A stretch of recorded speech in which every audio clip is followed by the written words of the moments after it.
आज आपण या व्हिडिओमध्ये 7th स्टँडर्ड माऊली पाठ्यपुस्तकातील सेकंड नंबरचा जो लेसन आहे स्वामी विवेकानंद त्याचे शब्दार्थ जे क्वेश्चन्स आन्सर आहेत ते, जो ग्रामरचा पार्ट आहे तो, आणि त्यानंतर आपल्याला जी ॲक्टिव्हिटी दिलेली आहे ती कंप्लीट करणार आहोत। तर चला व्हिडिओला सुरुवात करूया। सगळ्यात अगोदर आपण शब्दसंपत्ती बघणार आहोत। शब्दसंपत्ती म्हणजेच काय तर आपल्याला मीनिंग सांगायचे आहे। सो थंडीचा दुसरा वर्ड काय येणार आहे? मराठी गारठा आणि इंग्लिश वर्ड येणार आहे कोल्डनेस। औषधचं येणार आहे दवा आणि इंग्लिश वर्ड आहे मेडिसिन। रक्तचं येणार आहे रुधिर आणि दुसरा वर्ड येणार आहे ब्लड। विलंब म्हणजे उशीर आणि इंग्लिश वर्ड आहे डिले। मैदानचं येणार आहे उघडा सपाट विस्तीर्ण भूप्रदेश आणि इंग्लिश वर्ड आहे लेवल ग्राउंड। झोपाळा म्हणजे झुला आणि इंग्लिश वर्ड येणार आहे स्विंग। त्यानंतर संन्यासीचं येणार आहे बैरागी म्हणजे हेरमिट। त्यानंतर आपण मौखिक बघूया। स्वाध्यायाची एक्सरसाइज आपल्याला दिलेली आहे। मौखिकमध्ये येणार आहेत आपल्याला ओरली क्वेश्चन। पहिला क्वेश्चन आहे स्वामी विवेकानंदांचे पूर्ण नाव काय? सो स्वामी विवेकानंद कुणाला म्हणतात, त्यांचं पूर्ण नाव काय आहे? तर स्वामी विवेकानंदांचं पूर्ण नाव नरेंद्र विश्वनाथ दत्त असे होते। सेकंड नंबरचा क्वेश्चन आहे स्वामी विवेकानंदांचे जे स्मारक आहे ते कुठे आहे? तर उत्तर आहे विवेकानंदांचे स्मारक हे वावातुराई कन्याकुमारी येथे आहे। सो हे वावातुराई कुठे आहे? तर कन्याकुमारीमध्ये आहे। थर्ड नंबरचा क्वेश्चन आहे स्वामी विवेकानंदांचा जन्म केव्हा आणि कुठे झाला? त्यांचा जन्म कधी आणि कुठे झाला होता? तर उत्तर आहे स्वामी विवेकानंदांचा जन्म 12 जानेवारी 1863 म्हणजे 12 जानेवारी 1863 रोजी कलकत्ता, जो आत्ताचा कोलकाता आहे, येथे झाला होता। त्यानंतर रायटिंगवाले क्वेश्चन आहेत। एका वाक्यात उत्तरे लिहा म्हणजे वन वर्डमध्ये आपल्याला आन्सर्स सांगायचे आहेत। पहिला आहे नरेंद्रचं पूर्ण नाव काय होतं? तर उत्तर आहे नरेंद्रचं पूर्ण नाव नरेंद्र विश्वनाथ दत्त असं होतं, म्हणजेच कोण? तर स्वामी विवेकानंद। सेकंड नंबरचा क्वेश्चन आहे संन्याशाने नरेंद्रला कोणता आशीर्वाद दिला? ज्या संन्याशाला नरेंद्रांनी शॉल दिली होती सो त्यांना कोणता आशीर्वाद दिला? तर संन्याशाने नरेंद्रला भगवान तुम्हारा भला भला करे असा आशीर्वाद दिला। सो इथे भला डबल झालेलं आहे। सो आन्सर काय येणार आहे? तर भगवान तुम्हारा भला करे असा प्रकारचा आशीर्वाद नरेंद्रला दिला होता। थर्ड नंबरचा क्वेश्चन आहे नरेंद्रला पुस्तके कोण आणून देत असे? सो नरेंद्रला पुस्तकं वाचायची खूप आवड होती, पण त्यांना पुस्तकं कोण आणून द्यायचं? तर नरेंद्रला पुस्तकं त्यांचे वडील आणून देत होते, त्यांचे पप्पा जे होते ते त्यांना बुक्स आणून द्यायचे। फोर्थ नंबरचा क्वेश्चन आहे वयस्कर कामगार मुलांजवळ का आला? जो एजेड वर्कर होता तो मुलांच्या जवळ का आला होता? तर उत्तर आहे वयस्कर कामगार मुलांना मदत करण्याच्या उद्देशाने मुलांजवळ आला। जेव्हा त्यांचा झोपाळा तुटून पडला होता तो झोपाळा त्यांना जोडून देण्याच्या उद्देशाने, म्हणजे त्याचं इंटेन्शन काय होतं? तर मुलांना मदत करणं, त्यामुळे तो जो वयस्कर एजेड जो वर्कर होता तो मुलांजवळ आला होता। फिफ्थ नंबरचा क्वेश्चन आहे आई नरेंद्रला कोणत्या गोष्टी सांगे? म्हणजे त्यांची मम्मी त्यांना कोणत्या स्टोरी सांगायची?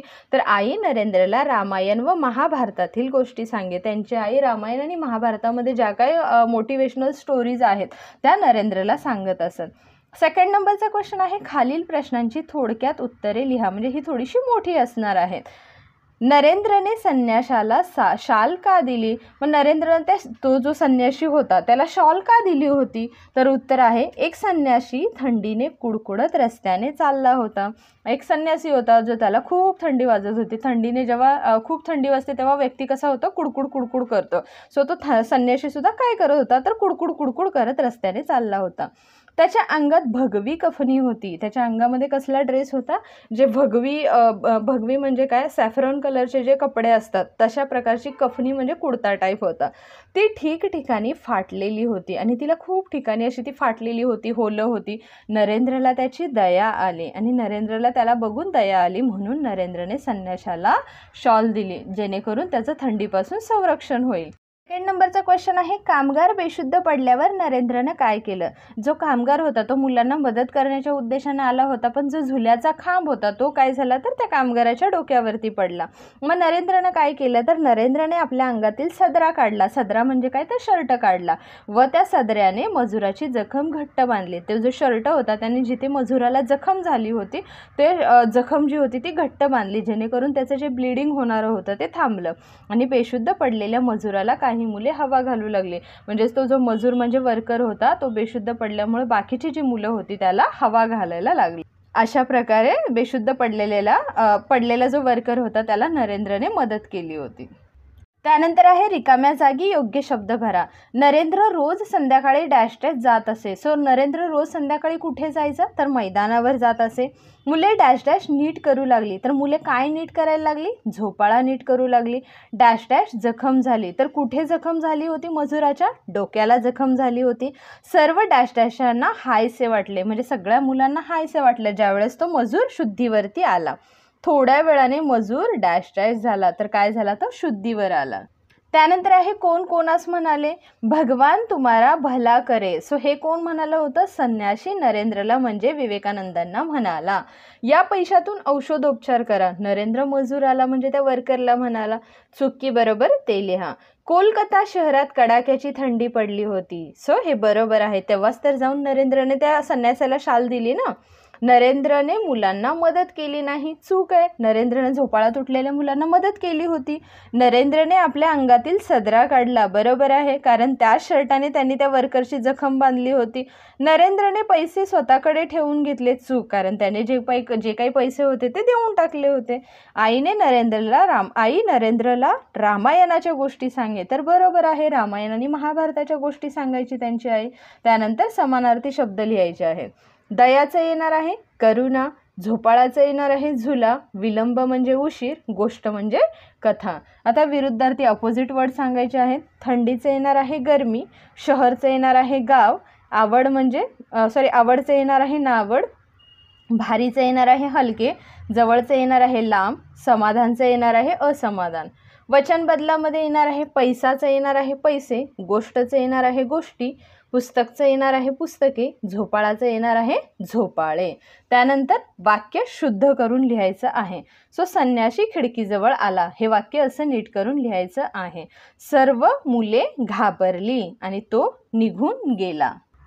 त्यानंतर ॲक्टिव्हिटी दिलेली आहे. तर खालील चित्र पाहून तुमच्या मनात कोणते विचार येतात ते लिहा. आता आपल्याला एक पिक्चर दिलेला आहे आणि त्याच्यावरनं आपल्याला सांगायचं आहे की तुम्हाला ह्या चित्रामध्ये काय दिसतं, तुम्हाला काय काय वाटतं याबद्दल. तर लिहिलेलं आहे, या चित्रात एक खेळाचे मैदान म्हणजेच गार्डन दिसते, जिथे लहान मुले वेगवेगळ्या खेळण्यांवर खेळत आहेत. चित्र रंगीत फुलांनी आणि हिरवळीने सुशोभित आहे. हे जे चित्र आहे, हा जो पिक्चर आहे हा रंगीत, याच्यामध्ये वेगवेगळी फुलं आहेत आणि हिरवळ म्हणजे ग्रीनरी आहे सगळी. मुलं स्लाईडवरून खाली येत आहेत. काही मुलं इथे मुलं स्लाईडवरनं खाली येत आहेत. काही मुलं काही मुलं घसरगुंडीवरती खेळत आहेत. काही झोपाळ्यावर बसलेली दिसत आहेत, तर काही वाळूमध्ये खेळत आहेत. एकंदरीत हे चित्र मुलांच्या आनंदी आणि खेळकर वातावरणाचे दर्शन घडवते. म्हणजे इथं मुलं किती हॅप्पी आहेत हे दाखवण्याचं काम कोण करतं, तर हा पिक्चर हे चित्र करतं. हे दृश्य पाहून मनात मुलांचे खेळ, उत्साह आणि आनंदाची भावना निर्माण होते. ह्याच्यावरून कळतं की लहान मुलं किती निरागस असतात, किती कोमल असतात. अशा प्रकारे तुम्हाला ही ॲक्टिव्हिटी कंप्लीट करायची आहे. आय होप तुम्हाला हा व्हिडिओ आवडला असेल. जर व्हिडिओ आवडला असेल तर चॅनेलला नक्की लाईक आणि सबस्क्राईब करा आणि कमेंट करून सांगायला विसरू नका की तुम्ही माझे व्हिडिओ कोणत्या शहरातून किंवा कोणत्या भागातून बघत आहात. थँक्यू.